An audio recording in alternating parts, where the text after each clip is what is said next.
Përshëndetje për gjithë nderuar shikues, është edicioni i lajmeve në News 24. Emisioni Veting solli një panoram tronditse të trajtimit të smurëve mendor pas dënimeve të dhëna nga gjykata. Përmes dëshmisë se një familjari u paraqit drama dhe kalvari një të smuri mendor të dënuar që në vitet 2000 e që është mbajtur burgjeve dhe jo në spital duke përkeqësuar gjendjen e tij. Ky rast është trajtuar dhe nga komisioneri për diskriminimin dhe ka fituar të drejtën e një dëmshpërblimi 15.000 euro nga shteti.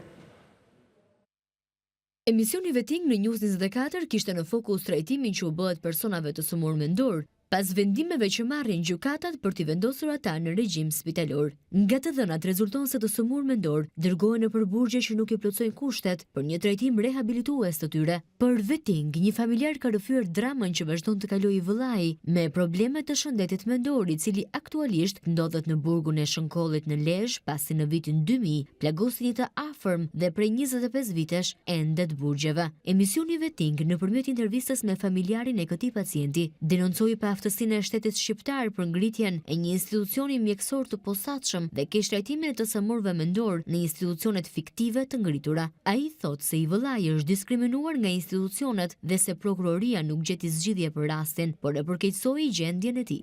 Nga viti 2000 deri në 2009 ishte pa mjekime të rregullta, pa medikamente të rregullta, pa kushte të mira. Si përfundim të smurit ishin të pamjekuar e goditëm, duke dëmtuar syrin me grusht, me cigare në sy. Vllai do ishte kuruar që në moment që u godit, që u toj syri, vllai do ishte mirë. Sipas raporteve nga Komisioni Evropian për parandalimin e torturës, institucionet shqiptare në mënyrë të vazhdueshme që prej vitit 2000 në vazhdim në kundërshtim me ligjin i kanë mbajtur pacientët me probleme të shëndetit mendor në qendrën spitalore të Burgut dhe Burgun e Krujës, në kushte që konsiderohen çnjerëzore dhe poshtëruese. Ne kemi pasur trajtim çështjesh, të cilat kryesisht lidhen me persona të cilët kanë kryer vepra penale dhe që janë certifikuar që janë papërgjegjshëm për veprën që kanë kryer, por padrejtësisht mbahen në përburgje. Pasi kanë pritur për më shumë se 2 dekada që familjari i tyre me probleme të shëndetit mendor të transferohej në një institucion të posaçëm rehabilitues, familjarët vunë në dieni komisionerin për mbrojtjen nga diskriminimi se i afërm i tyre është diskriminuar për shkak të përkatësisë së një grupi të veçantë. Komisioneri konstatoi diskriminimin e drejtpërdrejtë për shkak të përkatësisë në një grup të veçantë dhe aftësisë së kufizuar nga ana e Ministrisë së Shëndetësisë dhe Mbrojtjes Sociale. Tashmë, me vendim të publikuar në fletoren zyrtare të vitit 2020, shteti shqiptar duhet i paguaj 15.000 euro pacientit. Precedent ky që jap rrugën të gjithë pacientëve që janë nën këto masa të marrin dëmshpërblim nga shteti. Mbyllja të dënuarve me probleme të shëndetit mendor në institucione të veçanta brenda sistemit të burgjeve përbën dhunim të rënd të drejtave të tyre duke i vendosur ata në një formë të përjetshme të mohimit të lirisë. Zbardhe dinamika e plotë e aksidentit tragjik ku humbën jetën 4 të rinj në Fushë Shpresë. Për këtë do të lidhem për të na treguar detajet me kolegun Iglit Çelmeta. Iglit, përshëndes, linja për ty për treguar të gjithë detajet nga ky aksident tragjik. Përshëndetje Nisida, janë zbardhur detajet të reja lidhur me aksidentin e rënd ku humbën jetën 4 të rinj. Policia e Tiranës, grupi hetimor, pas shqyrjes së prova materiale dhe të kamerave të sigurisë në aksin rrugor Vor Fushë Shkruaj, ka zbardhur dinamikën e plotë të aksidentit ku humbën jetën 4 të rinj. Pas shqyrjes së kamerave të sigurisë pra në aksin rrugor Vor Fushë Shkruaj, policia e Tiranës ka zbuluar që automjeti ku udhtonin 4 të rinj të cilët tragjikisht humbën jetën, me automjetin e tyre tip Benz kanë parakaluar 2 kamionë dhe më pas janë futur në rrugën e drejtë pra në Karrexhat dhe në momentin që janë duke udhëtuar në sensin e drejtë të rrugës, pra në sensin ku po lëvizin fillimisht, para tyre ka qenë ndaluar betonierë dhe është përplasur me betonierën. Gjithashtu është zbardhur dëshmia e shoferit të betonierës 24 vjeçarit, i cili fillimisht ka dhënë një dëshmi kontradiktore të rrem dhe ka thënë që ka qenë në lëvizje në momentin që ka ndodhur aksidenti, por pas këshirjes së kamerave të sigurisë nga grupi hetimor, është zbuluar që betonierja ka qenë ndaluar dhe më pas 24 vjeçari ka dhënë një dëshmi tjetër të dytë ku ka deklaruar se sapo ka hyrë në rrugën kryesore, i është fikur betonieri pasi kishte mbaruar nafta. Ka provuar të ndezë 2 herë dhe më pas ka shkuar në një karburant aty pranë për të marrë naftë sipas dëshmisë së 24 vjeçarit. Sipas tij ka harruar të ndezë blokazhin e makinës në dëshminë e parë, pra shoferi ka thënë që ka qenë në lëvizje, ndërsa në dëshminë e dytë ka treguar që ka qenë i ndaluar. Ndërkohë ka dyshime nga grupi hetimor që shoferi të jetë prishur betoniere dhe ka ndaluar pra pasi është futur në rrugën kryesore dhe nuk ka ndezur asnjë dritë, blokazh dhe asnjë sinjalistik, pra nuk ka vendosur as trekëngjin e sinjalistikës ku vendoset në rastet ku automjeti ka defekt apo prishet në karrexhat në rrugë. Gjithashtu grupi hetimor dyshon se përplasja ka qenë e fortë për shkak të shpejtësisë së lartë dhe mungesës së fushpamjes që ka pasur pra automjeti tip Benz ku udhtonin katër të rinj. Në momentin që ato janë futur pra në karrexhat në rrugën me sens të drejtë, nuk kanë pasur fushpamje dhe ka qenë dhe errësirë dhe betoniera i ka pasur të fikur të gjitha dritat, nuk ka pasur as blokazhe, për këtë arsye janë përplasur menjëherë me betonierën dhe përplasja sipas grupit hetimor ka qenë e fortë edhe për shkak të shpejtësisë që lëvizte automjeti ku udhtonin katër të rinj dhe dyshohet që shpejtësia e automjetit tip Benz që drejtohet nga 24 vjeçari Enej Laçi ka qenë rreth 140 km/h. Faleminderit shumë Igli për informacionet. Faleminderit juve. Policia e Tiranës ka goditur një rrjet prostitucioni ku shfrytëzoheshin seksualisht vajzat huaja. Raportohet se aktiviteti drejtohej nga një 47 vjeçare e cila jeton në Kolumbi. Mësohet se janë lëshuar 11 masa sigurie ku në pranga janë vendosur 8 tutor, si edhe janë shpallur në kërkim 3 të tjerë mes tyre dhe drejtuesja e rrjetit të prostitucionit. Ndërkohë janë proceduar penalisht 44 shtetase të huaja nga Amerika Latine që shfrytëzoheshin si punojëse seksi në Tiranë. Raportohet se drejtuesja e rrjetit të prostitucionit 47 vjeçaria me iniciale GR drejton të këta aktivitet nga Kolumbia dhe në Shqipëri bashkëpunonte me 39 vjeçarin me iniciale ES.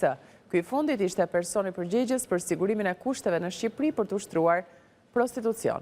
Po ashtu nga hetimi ka rezultuar se këta shtetas bashkëpunonin edhe me punojësen e policisë me iniciale AB për akomodimin dhe përshtatjen e ambienteve ku vajzat e huaja do të ushtronin prostitucion.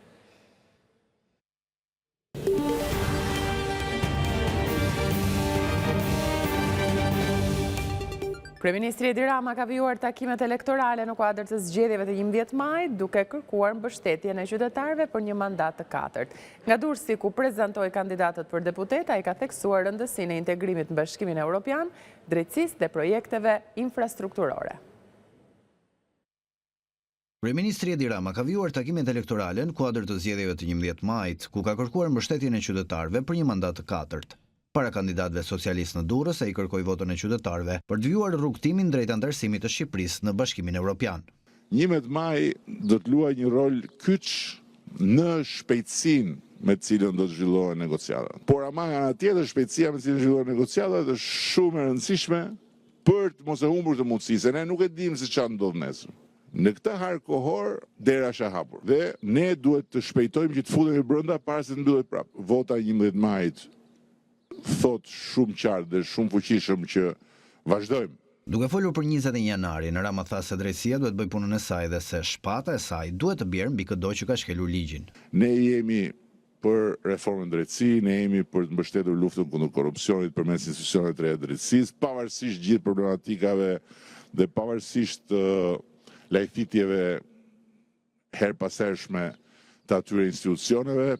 Këtu u vran 4 veta mes bulevardit dhe su pyet njeri. Su pyet dot, jo su pyet dot, po u ndalua, u refuzuan me urdhër nga kryeministri, u refuzua zbatimi i urdhrave të prokurorit. Kryeministri u ndal edhe tek projektet infrastrukturore, duke theksuar se mandati i katërt do të sjellë realizimin e rrugës Thuman-Kruj. Ai u bëri thirrje qytetarëve që të mos bien prej atyre që ai cilsoi si muzikë kënete. Mandatin e katërt do bëjmë rrugën që Tur Bushi e kërkon që kur ka qenë i vogël, Tiranë-Kruj. Doni të rini të dëgjoni muzikën e kënetës, dëgjoni, po ndatë 11 mos e hudhni kota të votë shkret.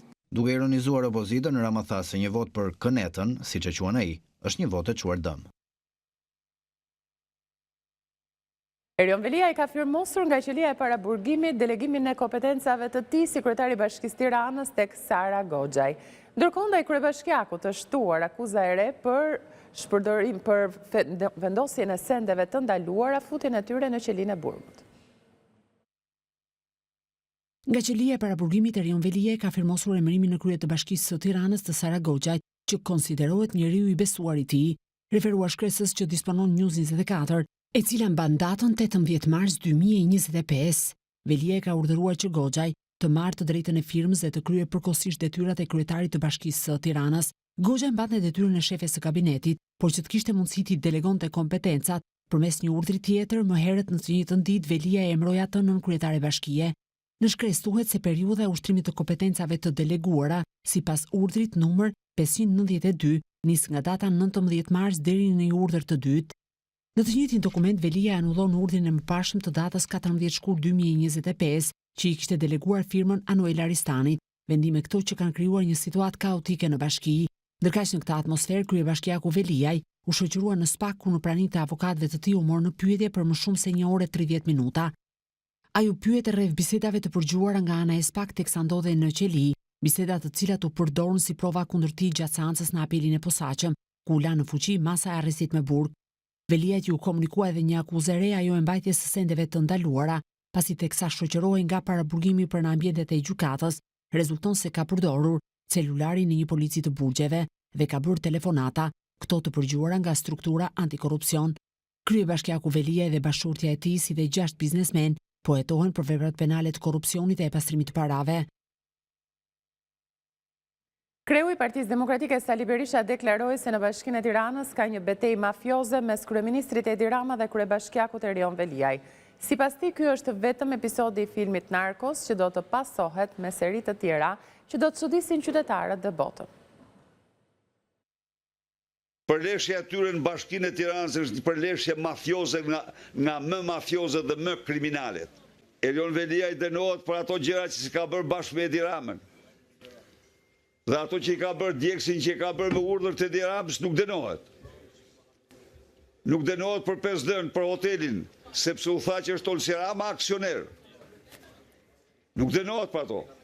Dhe tani beteja mafioze. Njëri shkon dhe emron atë Anuel Aristanin, tjetri e shkarkon. Veliaj e shkarkon dhe emron një tjetër aty kryetar. Ato e funksionet këshillit bashkiak kudo as Rams as Velis duhet të mbledhet këshilli bashkiak i qytetit dhe të emroj kush do kryej funksionet. Po betej mafiozësh. Rama shkon dhe emron sekretar të përgjithshëm një tjetër. Ky i thot policisë bashkiake ndaloj më hyrje nga burgu. E merri vesh këtu se ku është Tirana dhe Bashkia në duart të çfarë mafje të rrezikshme është. Kjo është vetëm pjesë e parë e filmit Narcos. Ta keni qartë që kemi pa vetëm serinë e parë të atij filmi. Se çdo shohim seritë e tjera do të çuditet ju dhe bota.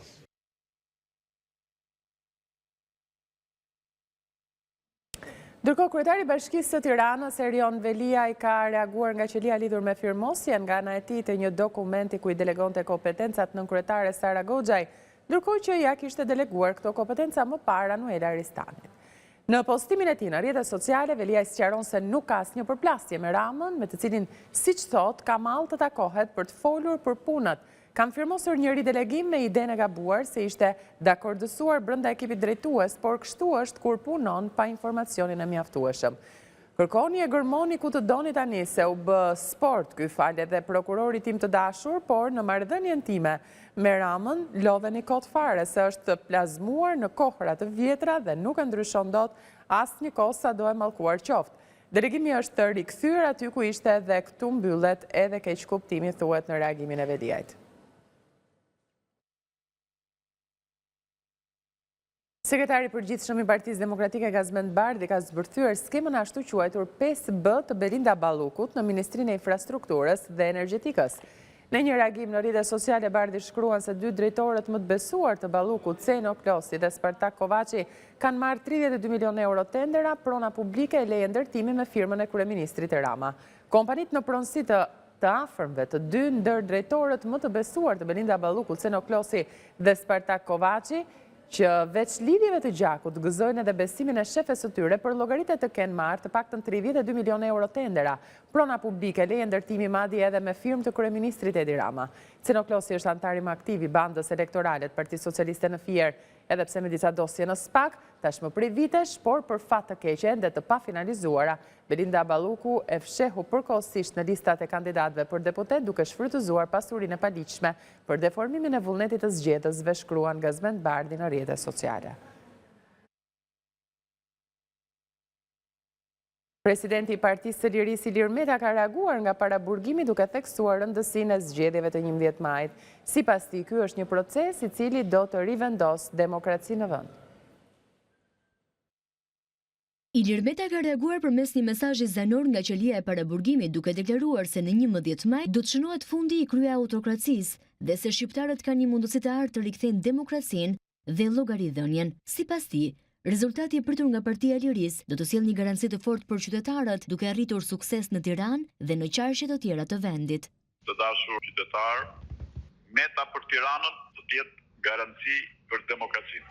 Në 11 maj jam i bindur se do të jetë fundi i kryetarokracisë. Dhe garancia më e sigurt për këtë do të jetë Partia e Lirisë. Dhe rezultati i jashtëzakonshëm që do të arrijë në radhë parë në Tiranë, por edhe në 8 qarqet e tjera.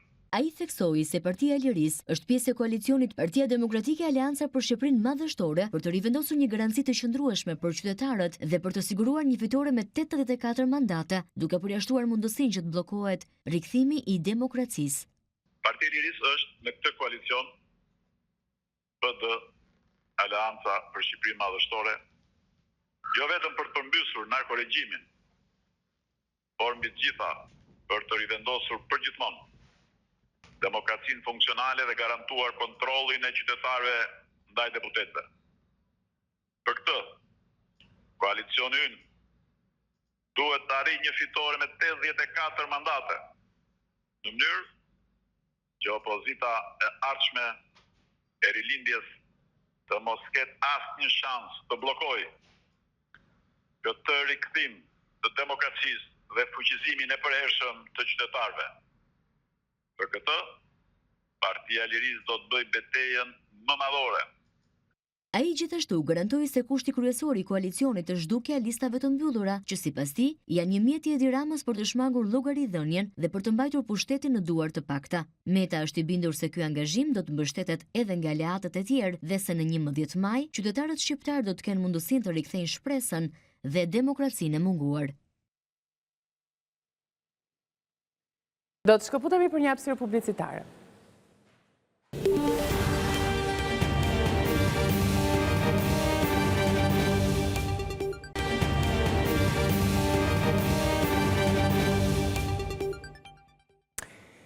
Sikpa, kompania që ka patur një kontratë 12 vjeçare për prodhimin e pullave fiskale në Shqipëri, rikthehet në treg këtë herë si ortake në një sipërmarrje të re për prodhimin dhe shpërndarjen e pullave fiskale.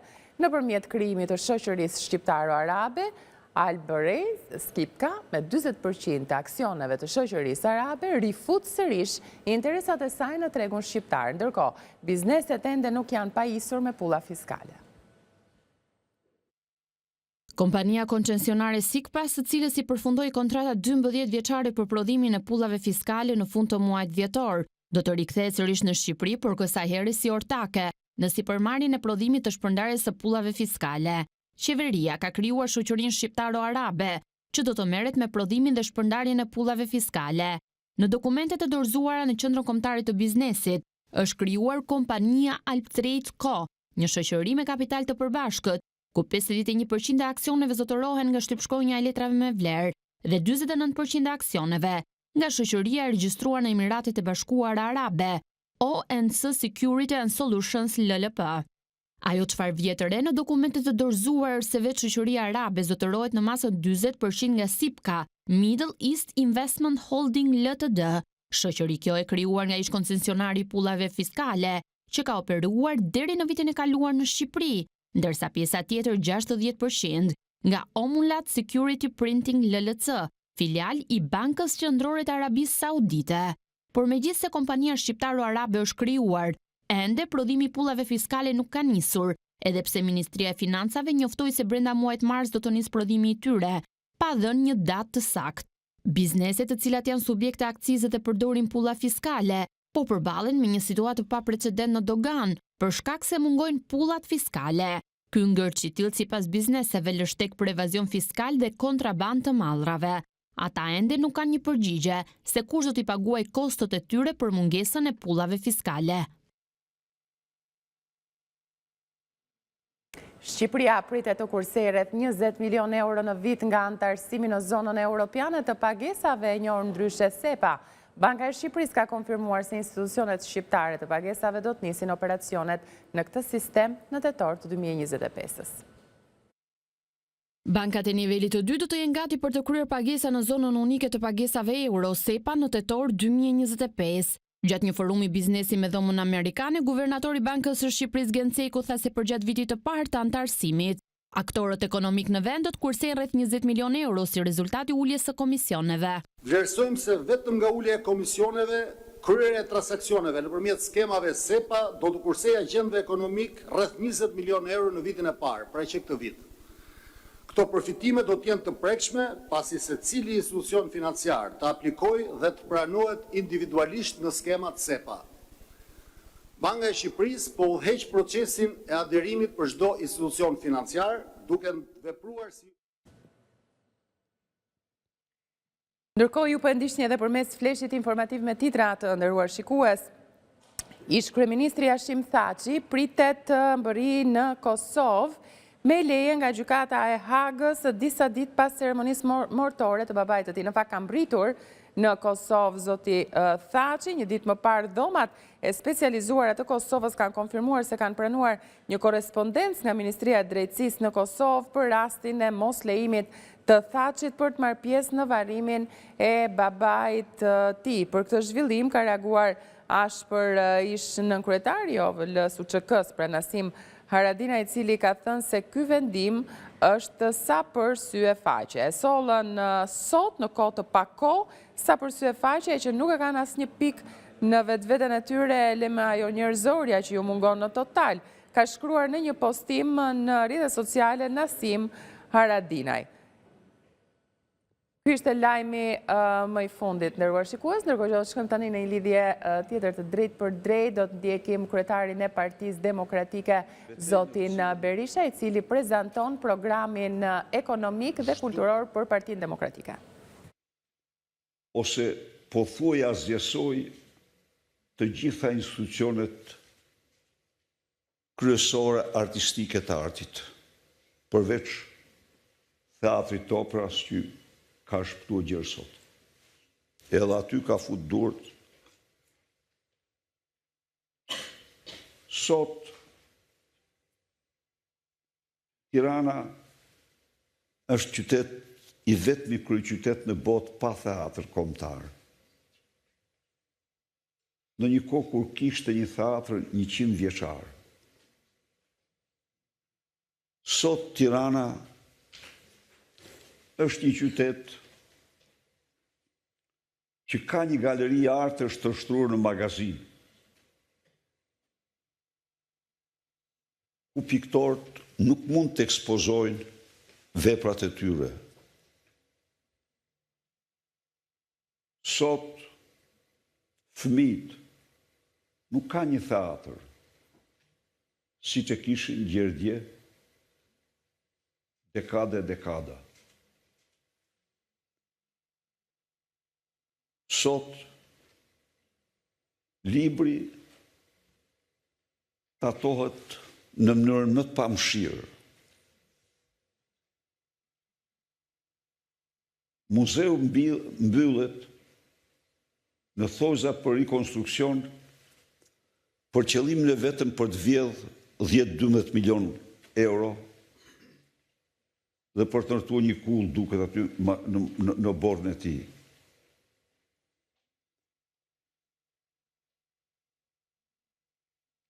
Si në asnjë vend tjetër të botës,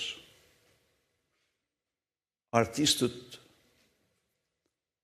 bën përpjekje heroike, përpjekjet më të mëdha për të mbrojtur teatrin. Në protestën më të gjatë qytetare të regjistruar ndonjëherë. Në qoftë se shqiptarë do të lexojnë fjalën që ai ka mbajtur në Këshillin e Ministrave Edi Rama, javën ose fill pas shkatrimit teatrit nga në ndrejtimin e kryetarit bashkisë, do shohin se ai është autori i vërtet i shkatrimit të theatrit kombëtar. Do shohin se çfarë Neroni është ky njeri. Se në çmënyrë dhe me çurrëtie ky justifikon aktin barbar të rrafshimit pas mesnatet të theatrit kombëtar.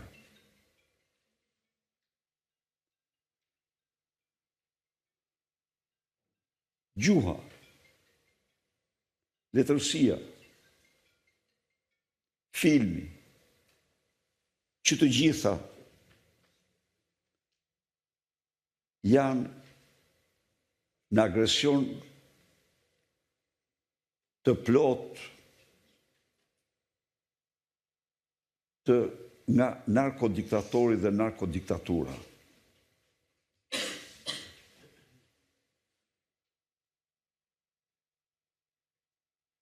Ju keni pa se si janë transformuar në inexistente institucionet zërat e fuqishëm në kulturën dhe artin tonë.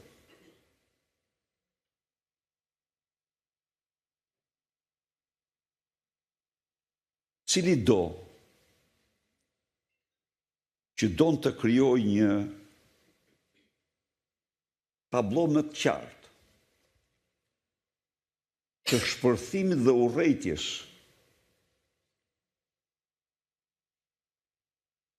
të këtij personazhi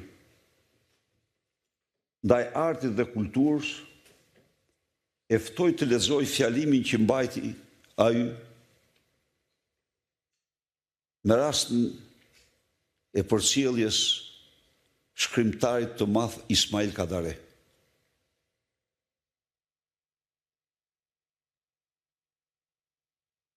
Kombi ndahej me gjeniun e letrave. Dhe ky zgjidhej në fjalim me Blendi Fevziu,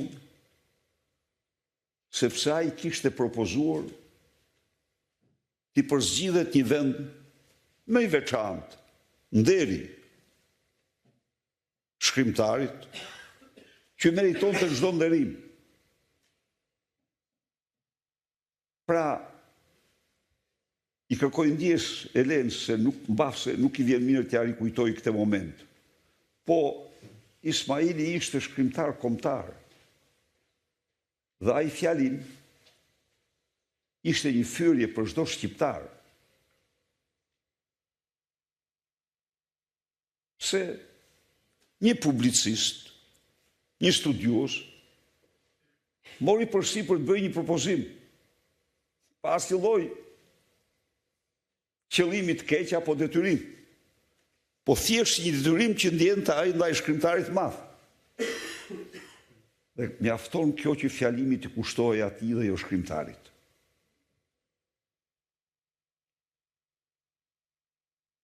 Pra, në çdo rrafsh, ky është një lloj Neroni për kulturën shqiptare.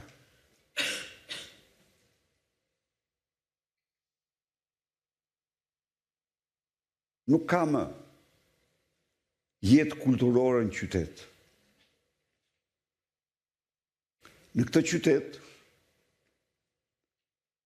janë vetëm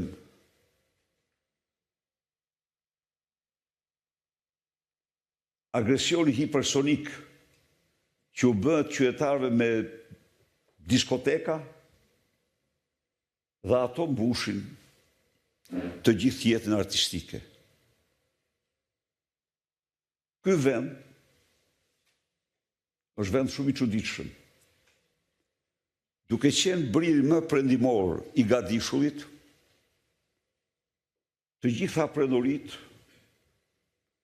e kanë lakmuar, e kanë pushtuar, kanë kaluar në përte, kanë dhënë gjurmë. Kjo ka bërë që Shqipëria të jetë një nga vendet më të pasura në trashëgimi kulturore.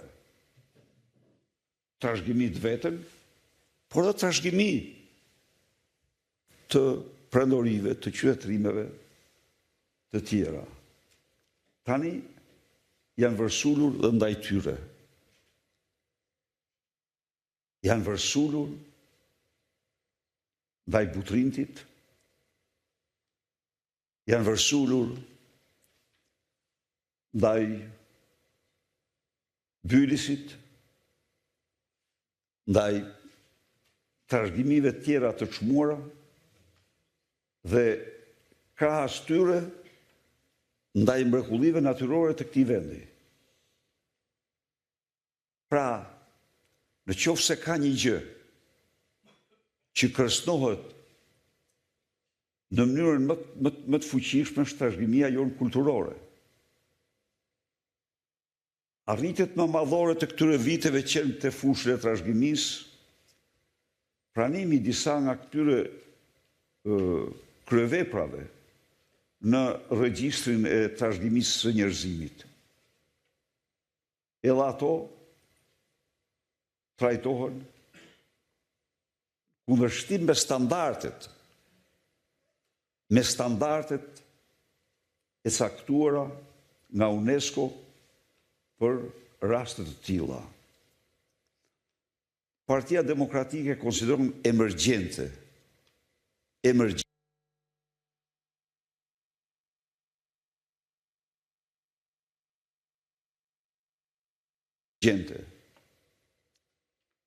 këtë situatë dramatike në fushën e kulturës dhe arteve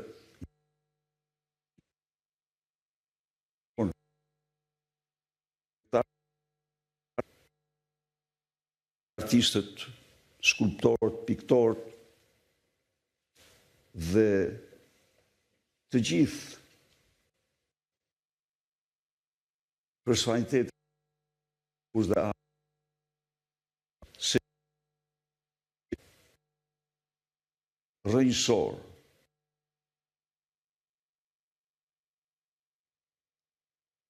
Në vitet e parë të qeverisë së saj do të ndodhë në qendrimin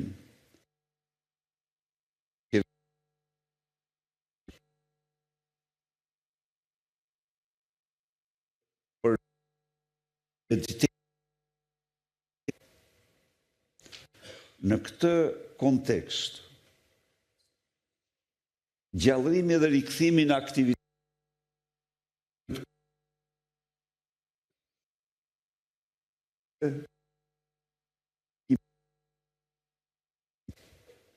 absolute. Përcaktimi një statusi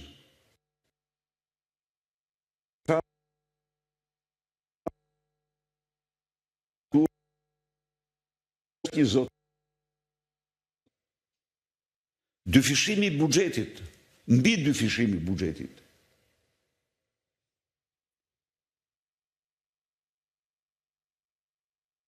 Dhe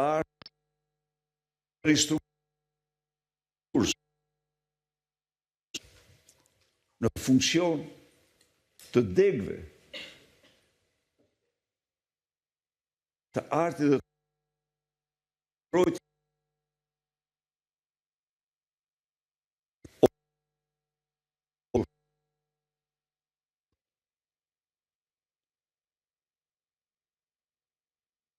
miratimi i ligjeve.